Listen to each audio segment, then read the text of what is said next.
Tuhan sebagai derita yang mengguncang persendiannya, mematahkan kakinya, dan membuatnya sempoyongan bagaikan orang mabuk. Para nabi mengalami mysterium terribile et fascinan sebagai pemaksaan dan rayuan sekaligus. Engkau memujuk aku ya Tuhan, dan aku telah membiarkan diriku dibujuk. Tetapi apabila kau berpikir aku tidak mau mengingat dia dan tidak mau mengucapkan firman lagi demi namanya, maka dalam hatiku ada sesuatu yang seperti api yang menyala-nyala, terkurung dalam tulang-tulangku. Aku berlelah-lelah untuk menahannya, tetapi aku tidak sanggup. Tuhan mendorong Yeremia ke dua arah yang berlawanan. Di satu pihak, dia merasakan daya tarik yang sangat besar ke arah Yahweh yang memiliki seluruh kemanisan sebuah rayuan. Tetapi di saat lain, dia dibuat geram oleh kekuatan yang membawanya ke arah bertentangan dengan kehendaknya sendiri. Sejak era Amos, Nabi merupakan seorang yang berdiri sendiri. Tidak seperti wilayah-wilayah lain dalam dunia berperadaban pada masa itu, Timur Tengah tidak mengadopsi ideologi kesatuan agama secara umum. Tuhan para nabi memaksa orang-orang Israel untuk memisahkan diri dari kesadaran mitis Timur Tengah dan mengambil arah berbeda dari arus utama. Dalam penderitaan Yeremia, kita dapat melihat seperti apa kepiluan dan keterasingan yang diakibatkannya.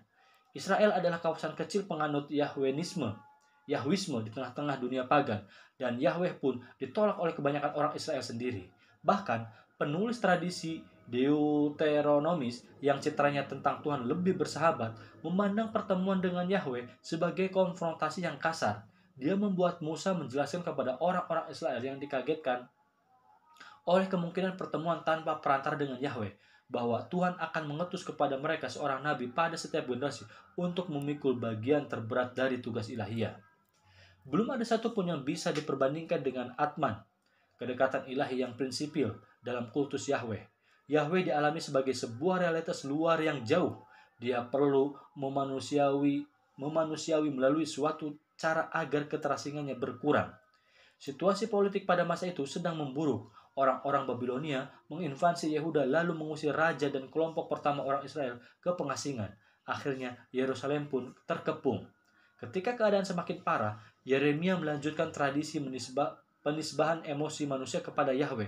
Dia membuat Tuhan meratapi kutunawismaan, penderitaan, dan kesedihannya sendiri. Yahweh merasa saman stalpa, susah, dan terbuangnya dengan umatnya. Sebagaimana mereka, dia juga tampak bingung, teralienasi dan lumpuh. Kemarahan yang dirasa Yeremia membakar hatinya bukanlah perasaannya sendiri, melainkan berasal dari kegusaran Yahweh. Ketika para nabi berpikir tentang manusia, mereka dengan sendirinya juga berpikir tentang Tuhan, yang kehadirannya di dunia tampak terkait erat dengan umatnya. Bahkan, Tuhan tergantung kepada manusia ketika dia ingin bertindak di dunia, sebuah gagasan yang kemudian menjadi sangat penting dalam konsepsi Yahudi tentang Tuhan. Banyak isyarat yang menunjukkan bahwa manusia bisa merasakan aktivitas Tuhan dalam emosi dan pengalaman mereka sendiri, bahwa Tuhan merupakan bagian dari kondisi kemanusiaan. Selama musuh menanti di gerbang, Yeremia membentak umatnya atas nama Tuhan. Meski di hadapan Tuhan, dia memohon atas nama mereka. Begitu Yerusalem telah dikuasai oleh Babilonia pada tahun 587 sebelum Masehi, ramalan Yahweh menjadi lebih menenangkan. Dia berjanji untuk menyelamatkan umatnya dan memulangkan mereka karena kini mereka telah menarik pelajaran dan menjadi insaf. Yeremia diizinkan oleh penguasa Babilonia untuk tetap tinggal di Yehuda, dan untuk mengungkapkan keyakinannya tentang masa depan, ia membeli beberapa rumah. Sebab beginilah firman Tuhan semesta alam, Allah Israel, rumah, ladang, dan kebun anggur akan dibeli pula di negeri ini. Tidak mengherankan jika banyak orang menyalahkan Yahweh atas bencana ini. Dalam suatu kunjungan ke Mesir, Yeremia bertemu sekelompok Yahudi yang akan pergi ke wilayah Delta dan menyatakan bahwa mereka sama sekali tak punya waktu lagi buat Yahweh. Kaum perempuan mereka mengatakan bahwa keadaan selalu baik ketika mereka menyelenggarakan ritus tradisional untuk memuja Ishtar, Dewi Langit. Namun segera setelah mereka berhenti melakukan itu,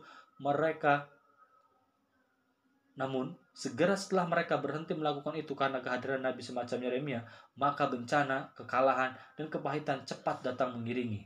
Tragedi itu tampak semakin dalam di mata Yeremia. Setelah kejatuhan Yerusalem dan kehancuran kuil, dia mulai menyadari bahwa Jebakan eksternal agama semacam itu hanyalah simbol dari keadaan internal dan subjektif. Di masa depan, perjanjian dengan Israel akan sangat berbeda.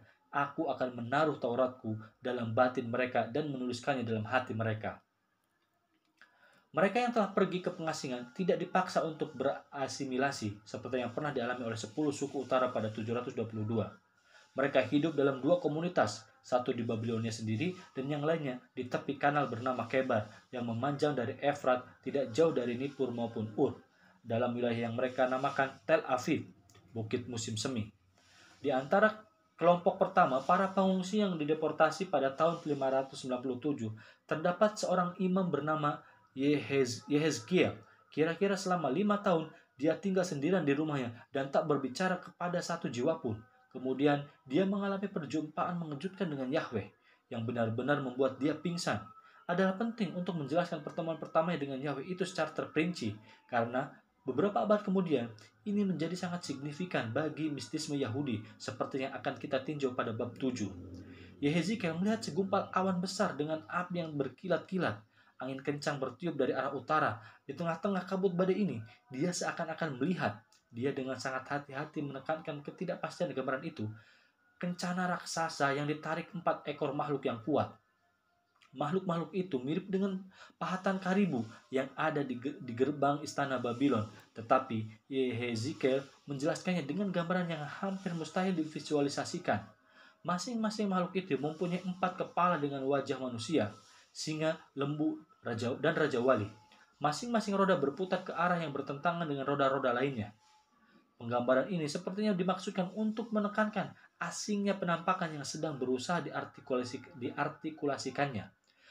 Kepakan sayap makhluk itu memekakan telinga. Suaranya seperti suara air terjun yang menderu, seperti suara yang maha kuasa, seperti keributan laskar yang besar.